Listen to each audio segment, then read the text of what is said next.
रावण किसी भी स्त्री को उसकी इच्छा के विरुद्ध जाकर स्पर्श नहीं कर सकता था। इसके पीछे एक कथा छिपी हुई है। पुराणों और वाल्मीकि रामायण के अनुसार रावण विश्व विजय करने के बाद स्वर्ग लोक गया था। वहां उसने अपनी ही बहू के साथ ऐसा गलत काम किया था कि उसको इसका बहुत बुरा अंजाम मिला। हम सभी जानते हैं कि रावण ने श्री राम और लक्ष्मण की अनुपस्थिति में माता सीता का अपहरण किया था। लेकिन रावण कभी भी सीता माता के समीप नहीं जाता था और न ही उनको स्पर्श करने का प्रयास करता था। जब भी माता सीता अपने हाथों में घास का तिनका उठा लेती थीं, तो रावण उसे देखकर भयभीत हो जाता था।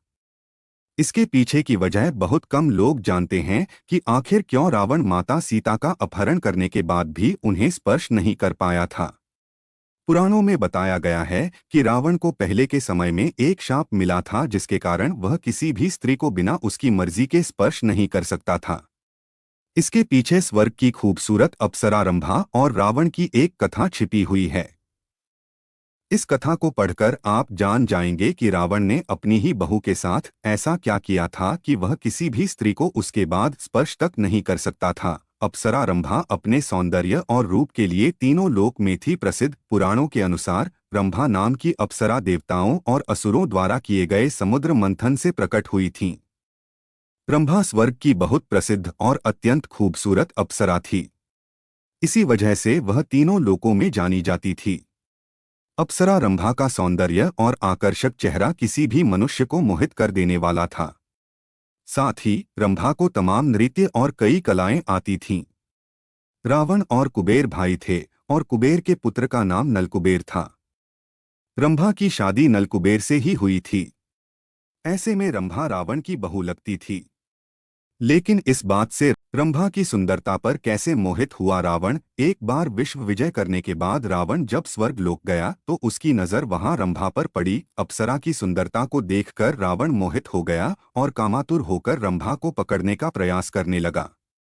साथ ही रावण ने रंभा से कुछ आपत्तिजनक सवाल भी किए। तब रंभा ने रावण को रिश्ते नातों की याद दिलाई और उसे बताया कि वह रिश्ते में उसकी बहू लगती है। शुरुआत में रावण ने इस बात को मानने से इनकार कर दिया।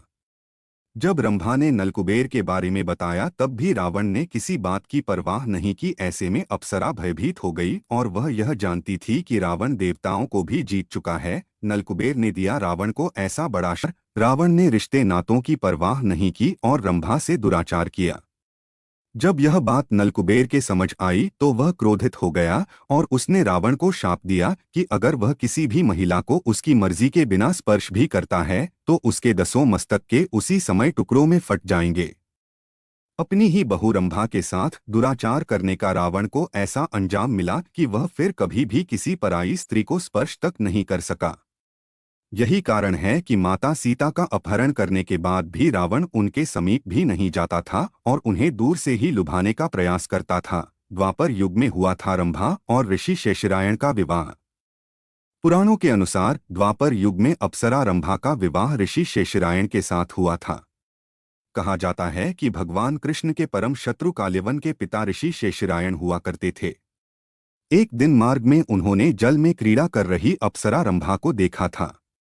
उसका रूप देखकर ऋषि अप्सरा की ओर आकर्षित हो गए और ऋषि शेषरायण भी शिवजी के वरदान के चलते रूपवान थे। ऐसे में रंभा और ऋषि दोनों ही एक दूसरे पर मोहित हो गए। इसके बाद दोनों ने विवाह कर लिया। कुछ समय बाद रंभा का एक पुत्र हुआ जिसका नाम काल्यवन था। पुराणों के अनुसार पुत्र को जन्म देने के बाद रंभा वापस स्वर्ग लौट गई थी।